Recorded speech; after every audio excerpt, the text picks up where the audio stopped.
It's his Batman moment. Yep. Not a Robin. Cade's a Batman. He nailed it. 13 fourth quarter points. That three specifically, John, that got your antenna up. Because that gave him a 2-possession lead. That's a big fourth quarter shot. And I've been talking about all these fourth quarters.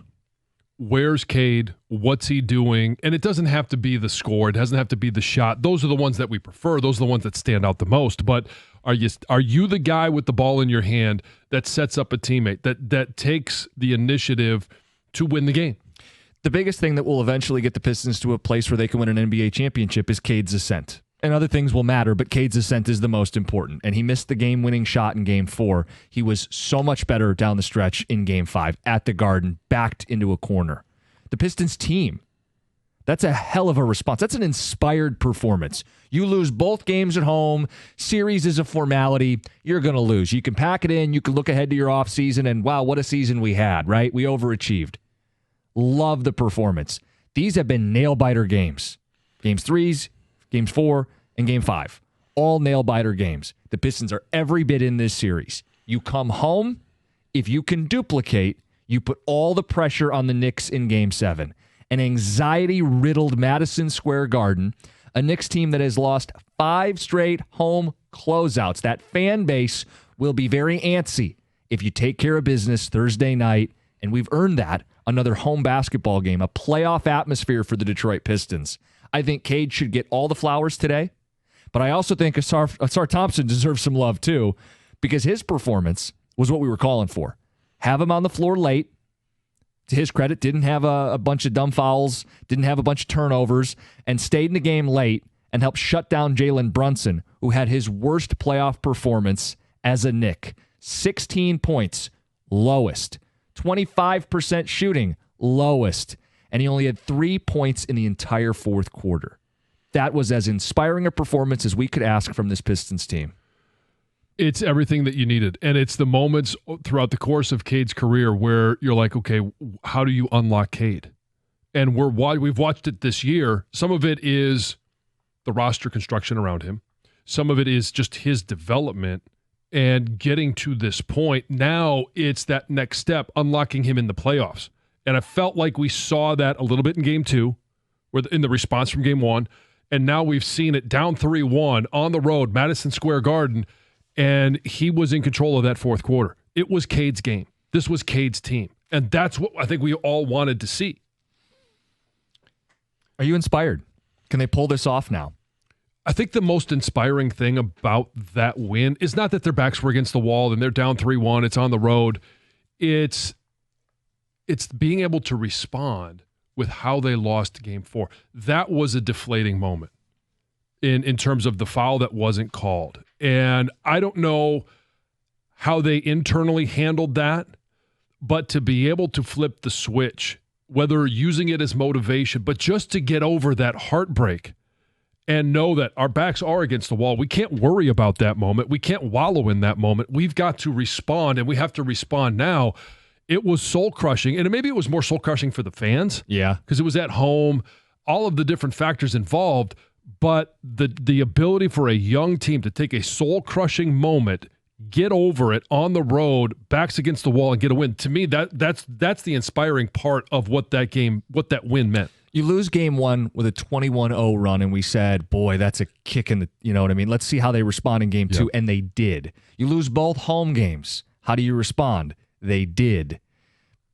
But now they got to win multiple in a row. Yeah.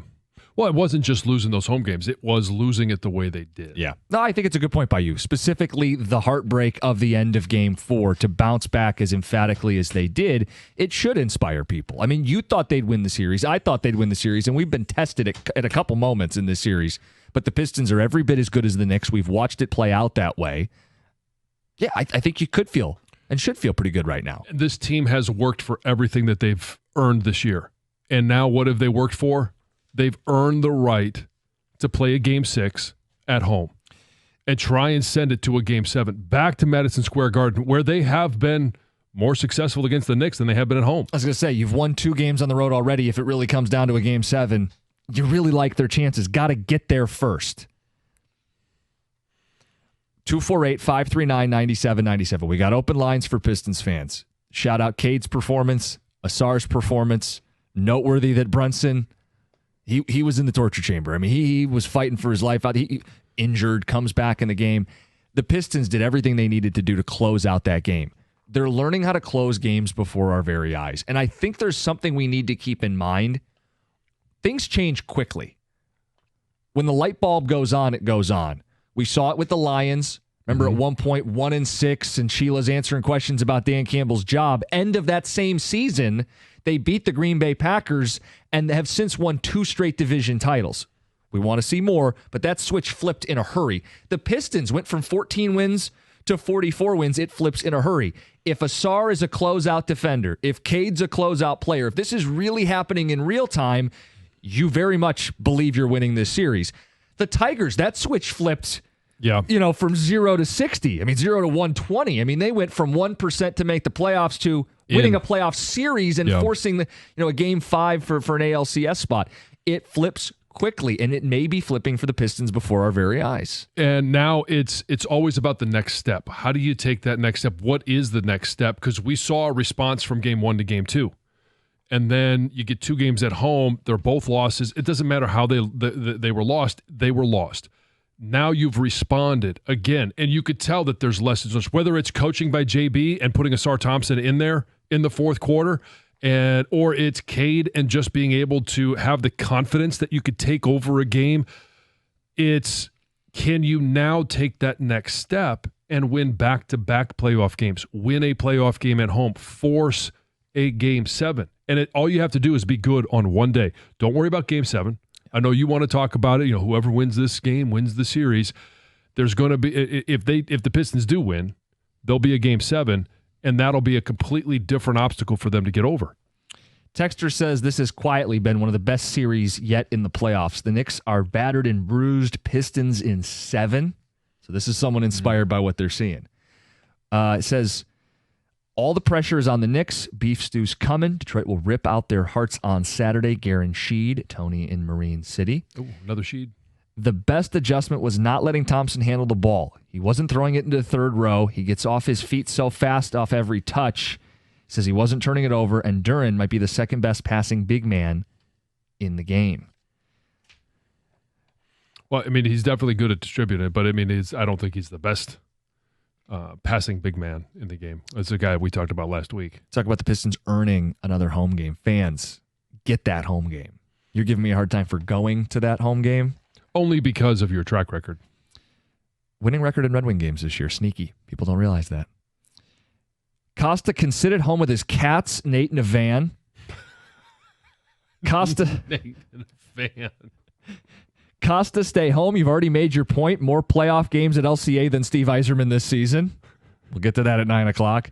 Cookies thinks too much of himself to sacrifice for the city. He will go to game 6 and we will lose. I actually think so little of myself that I don't think showing up is going to make a hell of a difference. This one just says keep Cookies away from LCA, all caps. Mm-hmm. I know that you're a big proponent of booing. Yeah. I propose if the awful happens, if you see Jim Costa, no, let him know your true feelings. This is so out of line. He's trying to sick the city of Detroit on me and have me booed everywhere I go.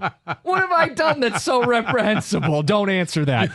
Cade Cunningham comes out on fire, 12 points, 6 assists, 5 rebounds first half. He's going off into the locker room for halftime.